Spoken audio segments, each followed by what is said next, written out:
Islam memberikan kepada kita pintu-pintu ibadah yang sangat banyak dan tentu kita bisa memilih mana yang lebih mudah buat kita semuanya.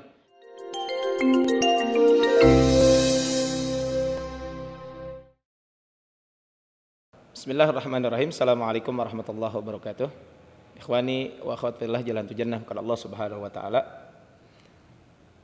Dalam kehidupan kita diperintahkan untuk beribadah kepada Allah Subhanahu wa taala. Tapi kalau kita berbicara tentang ibadah sangat banyak macam-macam kaitan dengan bab ibadah tersebut. Dan tentu juga kita kesulitan untuk melakukan berbagai macam aktivitas ibadah, semuanya dilakukan oleh kita karena keterbatasan waktu dan kesempatan dan lain sebagainya. Bagi orang-orang kaya mungkin sangat mudah untuk mengeluarkan harta. Tapi bagi orang-orang miskin mungkin juga terbatas dia untuk bisa bersedekah dan lain sebagainya. Ini adalah menunjukkan tentang bagaimana Islam ini adalah wa ma arsalnaka illa rahmatan lil alamin. Islam itu adalah tidaklah kami mengutus engkau Muhammad kecuali membawa rahmat bagi semesta alam. Islam memberikan kasih sayang kepada kita semuanya. Kita tidak semua bisa melaksanakan berbagai macam aktivitas ibadah.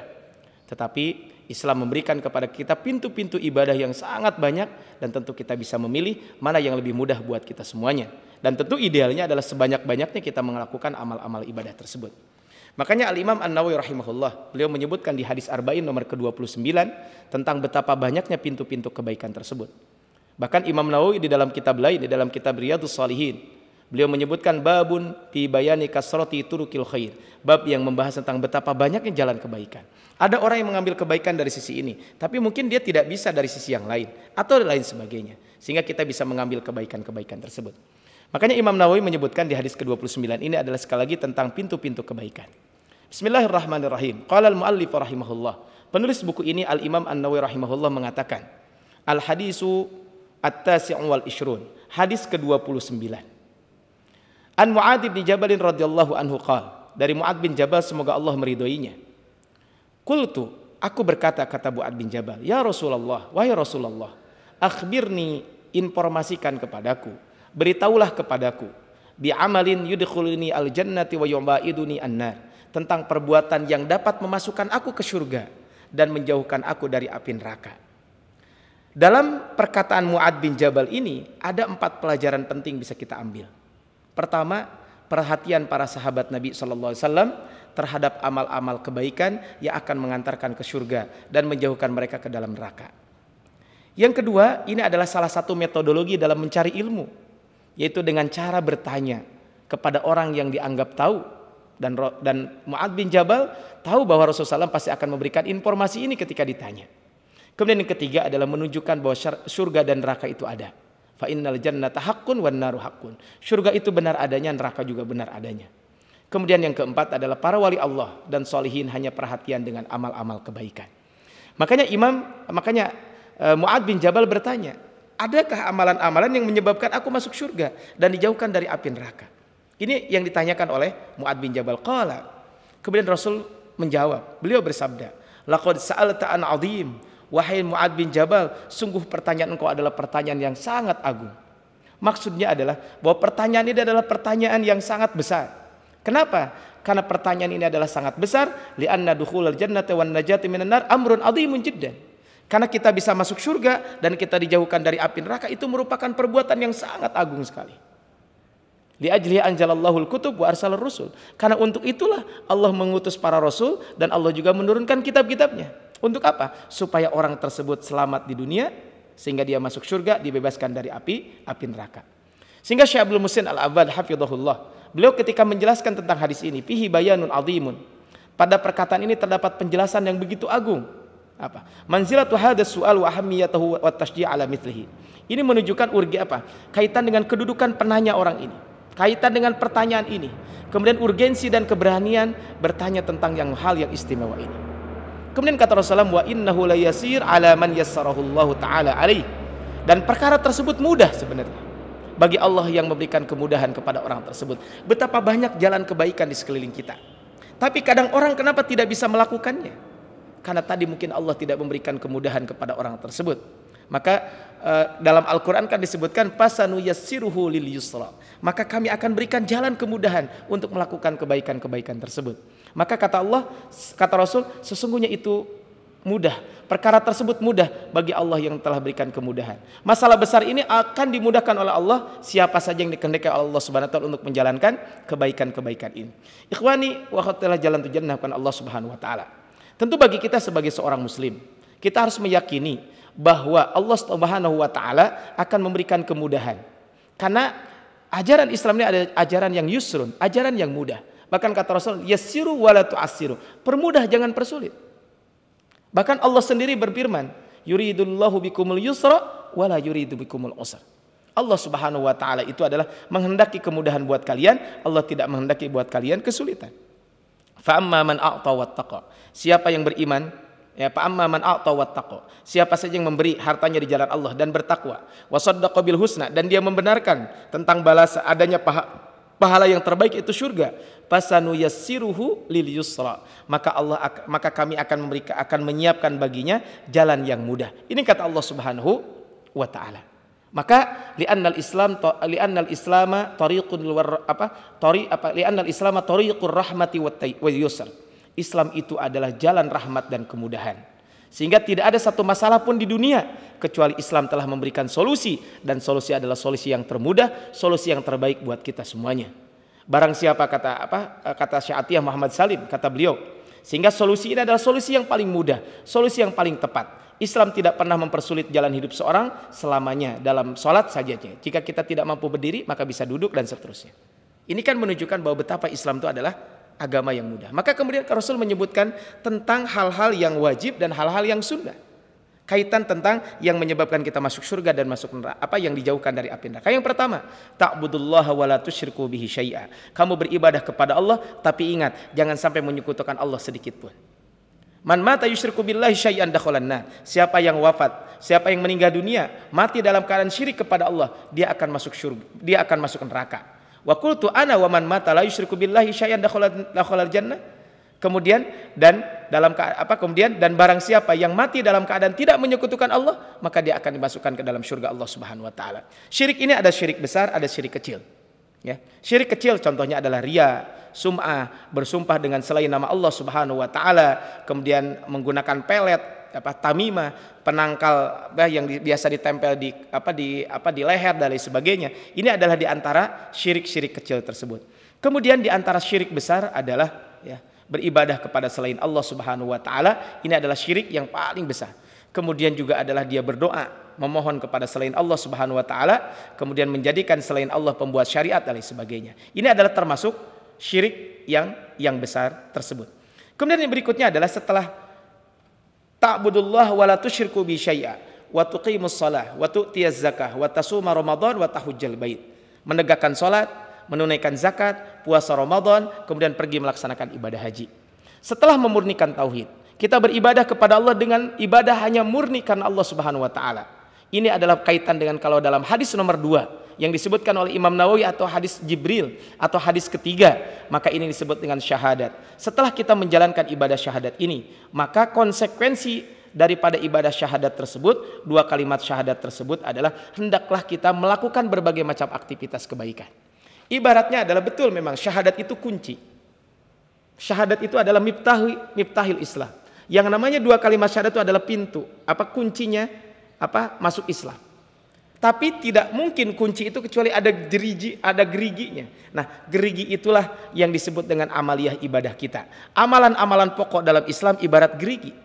Maka di situ ada zakat, di situ ada sholat, kemudian juga di situ ada zakat, kemudian juga di situ ada saum Ramadan, kemudian juga di situ ada haji. Makanya Imam Al-Bukhari menyebutkan di dalam Al-Jami' As-Sahih, wa qila li Wahb bin Munabbih. Pernah ditanyakan kepada Wahb bin Al-Munabbih, "Alaisa la ilaha illallah miftahul jannah?" Bukankah la ilaha illallah merupakan kunci surga? Qala bala, iya. Walakin laisa miftahun illa lahu asnan, tapi tidaklah sebuah kunci kecuali kunci itu memiliki jerijinya, yaitu fa in ji'ta bi miftahin lahu asnan futihalak.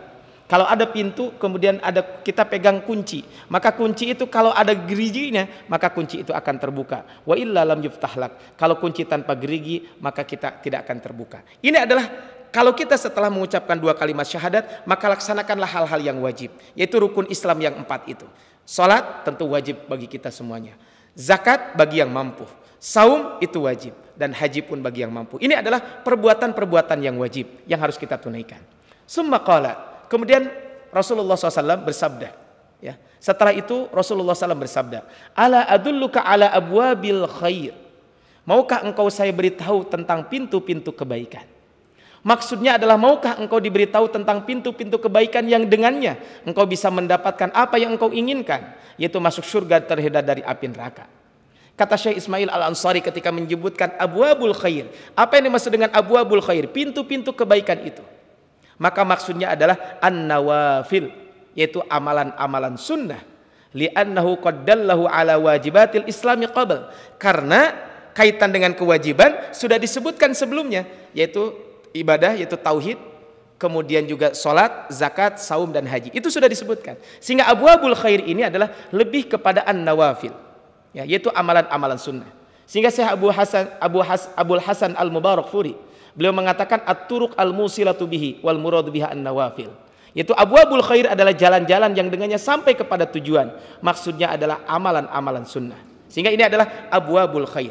Ini yang disampaikan kaitan dengan bab ini. Maka apa perbedaannya antara Nabi katakan pertama tadi kaitan dengan ibadah kepada Allah, salat, zakat, saum dan haji, dengan yang kedua ini pintu-pintu kebaikan. Perbedaannya adalah rukun Islam adalah fardu ain dan tidak bisa ditambah dan tidak bisa dikurangi. Salat ya 2 rakaat salat subuh tidak bisa ditambah. Salat 5 waktu ya udah. Tidak ada penambahan dan lain sebagainya. Kedua pintu-pintu kebaikan, bisa ada yang wajib, ada yang sunnah. Ini bedanya. Abwabul khair ini ada yang wajib, ada yang sunnah.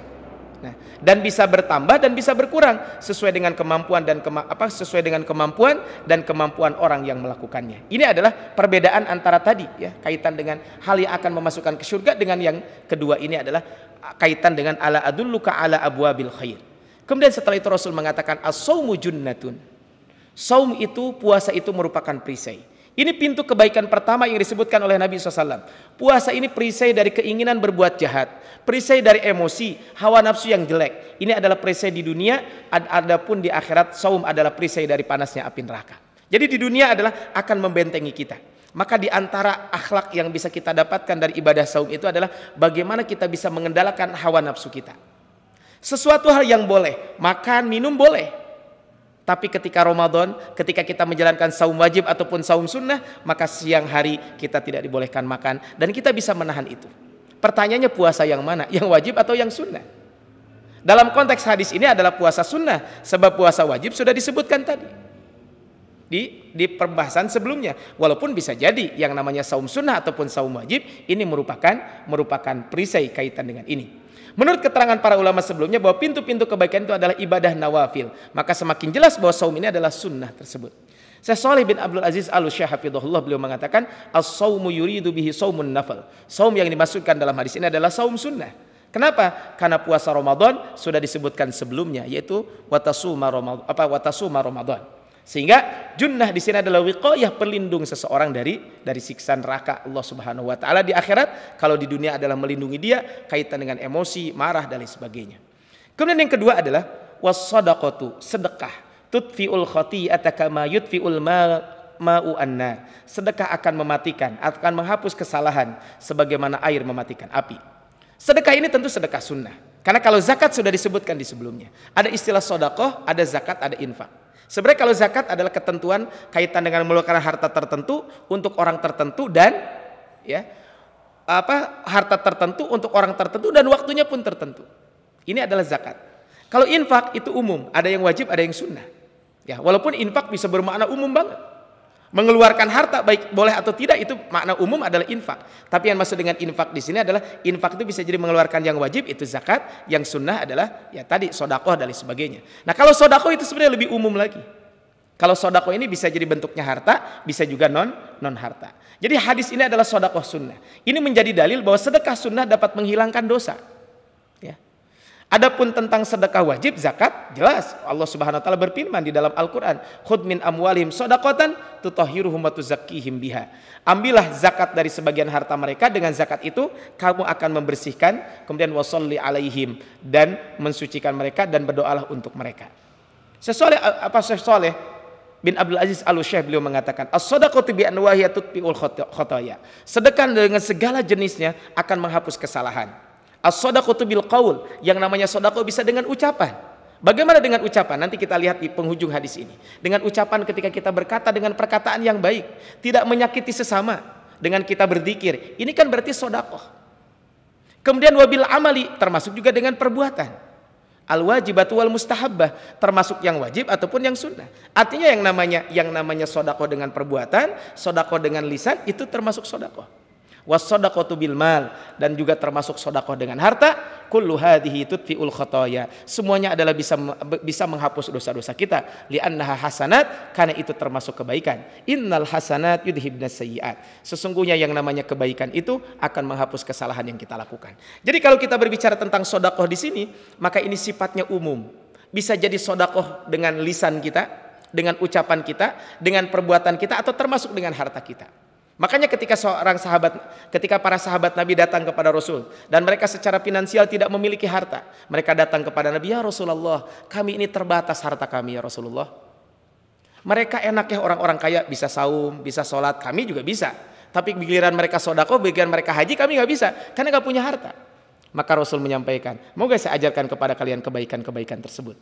Dan itu termasuk sedekah. Tasbih, takbir, kemudian tahlil, semua itu sedekah. Bahkan kata Rasul, membuang duri dari jalan itu kan perbuatan lisan. Perbuatan fisik kita dengan amalan, membuang duri dari jalan, membantu nyebrang orang dan sebagainya, itu adalah termasuk bersedekah. Jadi was-shadaqatu, ya, bahwa sedekah ini kata Rasul tutfi'ul khati'ata kama yutfi'ul manu an-nar, maka akan menghapus dosa-dosa kita. Dan kalau kita berbicara tentang sedekah, sangat banyak memang berbicara tentang sedekah ini. Maka penting buat kita semuanya adalah kaitan tentang sedekah ini. Makanya Syekh Abdul Muhsin Al-Abbad mengatakan fihi bayanu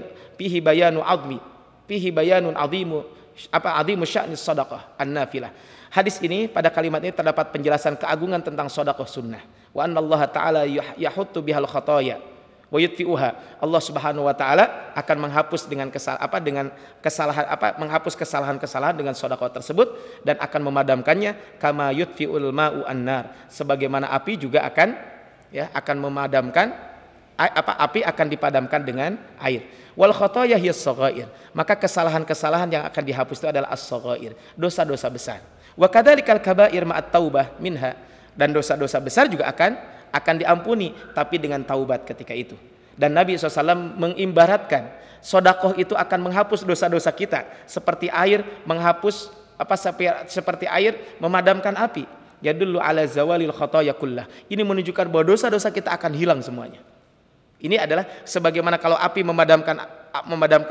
air memadamkan api, maka api juga akan hilang semua dengan air tersebut. Ini diantara keutamaan sedekah. Jadi ikhwan wa akhwat rahimakumullah, jangan lupa kita selalu bersedekah. Mungkin dalam pertemuan pekanan kita ada kotak infak, maka itu bagian dari kita bagian dari kita bersedekah ini. Kita membayar infak ya. Kemudian ini bagian dari bagaimana kita selalu bersedekah. Seandainya kita tidak bersedekah dengan harta, maka kita bisa bersedekah dengan perbuatan, dengan lisan kita dan sebagainya. Kemudian berikutnya adalah wasolatur rajul fi jawfil lail, dan sholatnya seseorang di tengah malam. Ini yang disebut dengan sholat tahajud atau qiyamul lail.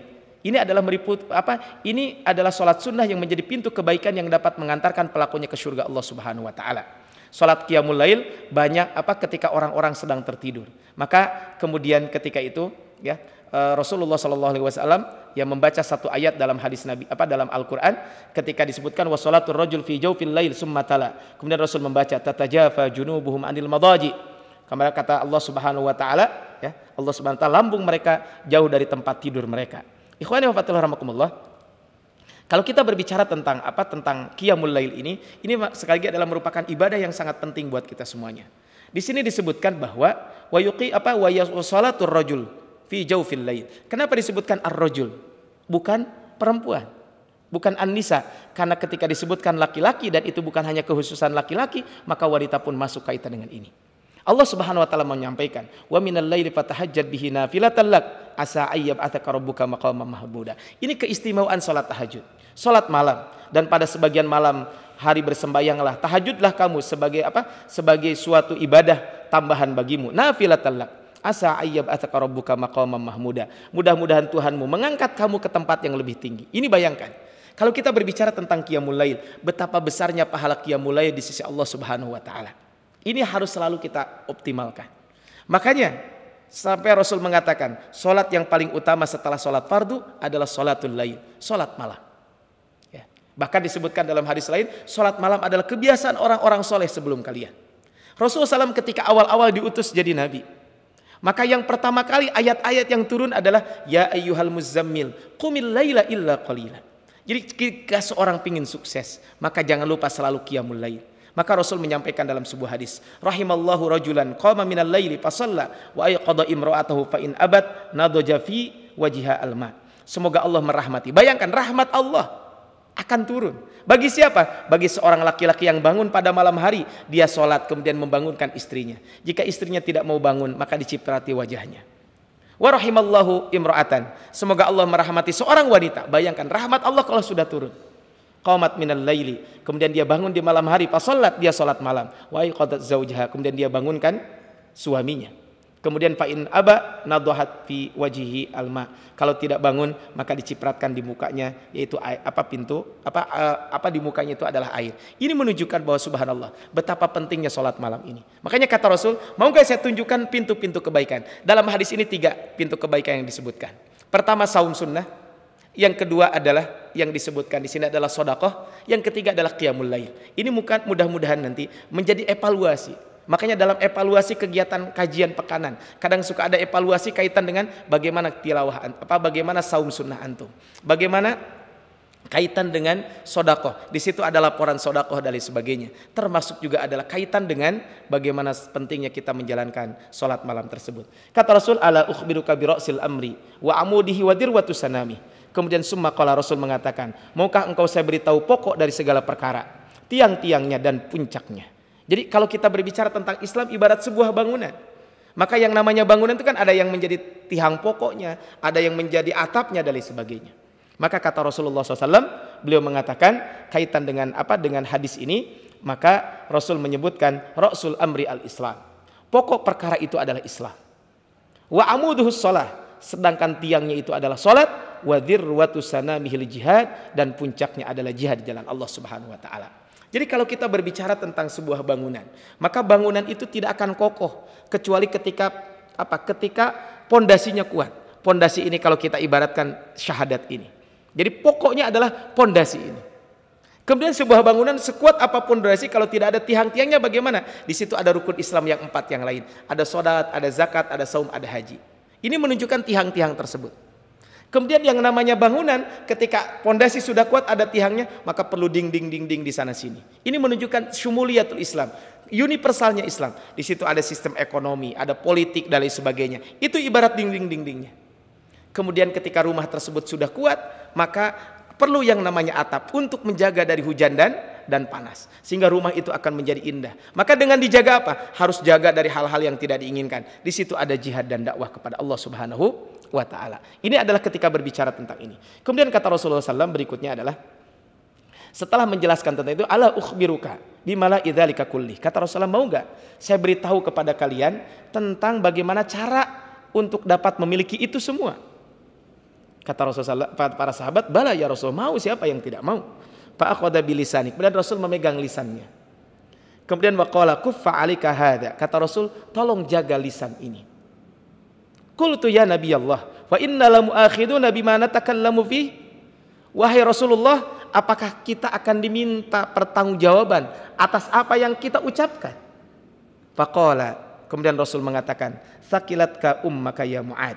Kata Rasulullah SAW, beliau mengatakan, wahai Mu'ad, ketika itu Rasul menjawab ketika itu ya. Rasulullah SAW menjawab, di atas hidungmu wahai Mu'ad. Ini menunjukkan ya, ini kata Rasulullah, wahai Mu'ad, adakah yang menyebabkan seorang ketika Rasul menjawab ya, mohon maaf. Ketika Rasulullah menjawab ketika itu, sakilat ka ummak. Ini kan jawaban Rasul, wahai Mu'ad, kenapa bertanya seperti itu? Wa yakubun nasu finnari ala wujuhim. Ini ungkapan orang Arab, sakilat ka ummak. Bahasa kita, celakalah ibumu gitu, bukan mendoakan. Maksudnya ini bahaya loh, hati-hati. Betul bahwa Allah akan meminta pertanggungjawaban. Kata Rasul, hal yakubun nasu finnari ala wujuhim. Sehingga ketika itu disebutkan bahwa ya Nabi Allah, apakah kita akan dihukum atas apa yang kita bicarakan? Beliau menjawab, wahai Mu'ad, ada yang menyebabkan seorang terjungkal wajahnya ke dalam neraka, dan beliau bersabda kemudian au qala ala manakhirihim, beliau mengatakan, atau dalam riwayat dan mengatakan, atau karena hidung mereka, illa hasaidu alsinatihim, kecuali karena dampak, kecuali karena akibat dari lisannya. Ini menunjukkan bahwa kita harus selalu menjaga lisan kita. Kenapa? Karena lisan ini adalah tidak bertulang, tapi ternyata sangat berbahaya. Makanya lisan ini adalah harus selalu kita jaga dengan selalu dengan selalu kita berzikir kepada Allah Subhanahu wa taala. Maka di hadis Arba'in nomor 15, mungkin nanti bisa dilihat di hadis Arba'in nomor ke-15. Ketika itu disebutkan, man kana yu'minu billahi wal yaumil akhir falyakul khairan aw liyasmut. Siapa yang beriman kepada Allah dan hari akhir, maka hendaklah dia selalu berkata baik. Kalau tidak bisa berkata baik, maka lebih baik apa yang dia lakukan? Yang dia lakukan kalau tidak bisa berkata baik, lebih baik dia. Artinya betapa bahayanya lisan ini. Ikhwani wa rahmatullah, sebagai penutup adalah dari hadis ini ada beberapa pelajaran penting. Yang pertama adalah kedekatan sahabat Rasulullah SAW dengan Nabi SAW. Nabi itu sangat dekat dengan para sahabatnya. Bahkan sampai setiap sahabat merasa saya adalah orang paling dekat dengan Nabi SAW. Kemudian yang kedua, hadis ini menunjukkan betapa dibolehkannya kita, disyariatkannya kita menginginkan surga dan menghindar dari api neraka. Ketika kita beribadah, tujuannya adalah ingin masuk surga, itu tidak jadi masalah. Atau ketika kita beribadah, kita tujuannya adalah supaya kita dijauhkan dari api neraka, itu pun tidak masalah. Yang paling utama adalah tentu beribadah kepada Allah supaya kita termasuk hamba-hamba yang bersyukur. Afala akunu abdan syakura. Kemudian hadis ini juga menunjukkan bahwa untuk mengetahui dan menjalankan amalan-amalan yang mengantarkan ke surga dan terhindar dari api neraka adalah perkara yang mudah bagi yang Allah mudahkan. Man yuridillahu bi khairan yufaqihu fid din. Maka salah satu jalan kemudahan itu adalah dengan kita semangat untuk selalu mencari ilmu. Tidak sedikit orang mempelajari ilmu agama, keluar masuk pesantren, bermulazamah, belajar ilmu di mana-mana, tapi ternyata Allah tidak berikan kemudahan. Ini menunjukkan bahwa Allah sangat mudah untuk memberikan kemudahan tersebut. Tapi kita dianjurkan, kata Rasul, man yuridillahu bi khairan yufaqihu fid din. Barang siapa yang Allah kehendaki kebenaran, Allah kehendaki kebaikan, maka Allah akan mudahkan jalan untuk memahami agamanya. Kemudian hadis ini juga memberikan pelajaran kepada Mu'ad bin Jabal agar tidak melakukan kesyirikan kepada Allah Subhanahu wa ta'ala. Kemudian berikutnya adalah bahwa untuk pintu-pintu kebaikan itu sangat banyak.